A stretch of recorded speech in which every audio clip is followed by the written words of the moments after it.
గాదరాజు బాబుకి స్టేజ్ ముందు ఉన్న పెద్దలందరూ కూడా నమస్కారాలండి. నాకన్నా చిన్న వాళ్ళకి నా ఆశీస్సులు. మెయిన్గా ఉపాధి పని అనేది ఏంటనేది మేడం గారు చెప్పారు. ఒక చట్టం ఖచ్చితంగా ఉపాధి పని అనేది ఒక చట్టం అనేది ప్రతి ఒక్కరు కూడా ఉపాధి పని చేయాలి 100%. ఎందుకంటే ఇందాక రెండు పదాలు వాడారు, లేబర్ కాంపనెంట్, మెటీరియల్ కాంపనెంట్. మనం ఎంతమంది ఎక్కువగా వెళ్తే అంత ఎక్కువగా మెటీరియల్ కాంపనెంట్ వస్తుంది.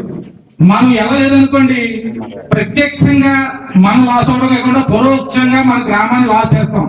ఎందుకంటే మనం ఒక లేబర్ వెళ్ళే ప్రతి 60 రూపాయలకి 40 రూపాయలు గవర్నమెంట్ దగ్గర వస్తుంది. ఒక మనిషిని ఆపితే ఆ ద్వారా సంపాదన, గ్రామం సంపాదన ఆగిపోతాయి, మనిషి సంపాదన ఆగిపోతాయి.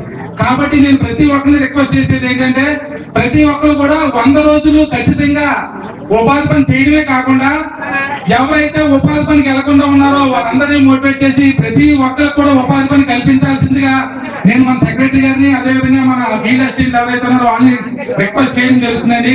దయచేసి ఉపాధి పనికి వెళ్లే వాళ్ళని ఆపి గ్రామం యొక్క డెవలప్మెంట్ మాత్రం ఆపొద్దు. ఎందుకంటే మీరు ఉపాధి పనికి వెళ్ళే వాళ్ళని ఆపారంటే గ్రామం యొక్క డెవలప్మెంట్ ఆగిపోయినట్టే. మనం లేబర్ కాస్ట్ ఎంత అయితే ఉందో దానికి తగ్గట్టు మెటీరియల్ కాస్ట్ వస్తుంది, అది గుర్తుపెట్టుకోండి. ఎందుకంటే మీరు ఉపాధి పనికి వెళ్ళడం మానేస్తే మెటీరియల్ కాస్ట్ రాదు. మన ఊర్లో గ్రామం సంబంధించిన రోడ్లు వేసుకోలేం, మన గ్రామానికి సంబంధించిన పంచాయతీ బిల్డింగ్లు కట్టుకోలేం, కమ్యూనిటీ హాల్ కట్టుకోలేం, శ్మశానాలకు సంబంధించిన రోడ్లు వేసుకోలేం, ఏమీ చేయలేం. మనం ఎప్పుడైతే మనం ఎక్కువ మొత్తంలో లేబర్ కాస్ట్ వస్తుందో అంత ఎక్కువ మొత్తంలో మెటీరియల్ కాస్ట్ వస్తుంది. కాబట్టి ఈ విషయాన్ని గుర్తుపెట్టుకొని మన ఊర్లో ఉన్న ప్రతి ఒక్కరు కూడా ఎంతమంది కుదిరితే అంతమంది ప్రతి ఒక్కరు కూడా ఖచ్చితంగా ఉపాధి పనికి వెళ్ళండి. మనందరం కలిసి మోటివేట్ చేద్దాం. ఎవరైతే వెళ్ళిన వాళ్ళలో వాళ్ళందరూ తీసుకొచ్చి అప్లికేషన్ ఇవ్వండి, మేడం గారు యాక్సెప్ట్ చేస్తారు, ఫీల్డ్ అసిస్టెంట్ గారు సంతకాలు పెడతారు. ఖచ్చితంగా ప్రతి ఒక్కరు కూడా ఉపాధి పనికి వెళ్ళడం అనేది జరుగుతుంది. ఖచ్చితంగా వెళ్ళాలి. మన గ్రామం డెవలప్మెంట్ అవ్వాలంటే ప్రతి కుటుంబం నుంచి కూడా ఒక సైనికులా వెళ్ళాలి. ఒక సైనికులా వెళ్ళినప్పుడు మాత్రమే మన ఊరికి కాంపనెంట్, మెటీరియల్ కాంపనెంట్ సంబంధించిన కాస్ట్ రావడం అనేది జరుగుతుంది. అదేవిధంగా మన గాదరాజు బాబు గారు చెప్పారు, ఎవరైనా ఉంటే అప్లికేషన్ ఉంటే పెట్టుకోండి. రెండోది ఏంటంటే, నా తరఫు నుంచి ఏంటంటే శ్మశానానికి వెళ్ళి ఆ సిమెంట్ రోడ్ ఒకటి లేదండి. ప్రతి ఒక్కరు కూడా మనకి ఆ శ్మశానానికి వెళ్ళి ఆ రోడ్ లో సగానికి పైగా సిమెంట్ రోడ్ లేదు. ఖచ్చితంగా ఆ సిమెంట్ రోడ్ కల్పించండి.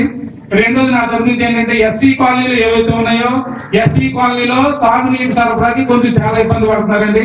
కాబట్టి ఇంటింటికి కుళాయిలు, ఎలాగే ప్రతి ఇంటికి మనం కుళాయిలు ఇస్తాం, కానీ దానికన్నా ముందుగా కొద్దిగా ఎక్కువ కుళాయి పాయింట్లు ఎక్కువ కల్పిస్తే కొంచెం వాటర్ సప్లై బాగుంటుందని నేను ఆశిస్తున్నానండి. బీసీ కాలనీస్ లో చాలా వరకు బాగానే ఉన్నాయి. కాబట్టి ఎస్సీ కాలనీలో మోర్ ఇంకా పాయింట్లు పెంచడానికి ట్రై చేయండి మనకి.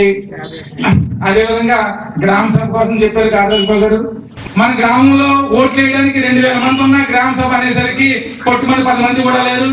ఎందుకంటే గ్రామ సభ అంటే ప్రజల వద్దకి పాలన, ఇది ప్రజల వద్దకు వచ్చే పాలన. నాయకులతో సంబంధం లేకుండా ప్రతి ఒక్కరు కూడా తానే పరిపాలించుకోవడం.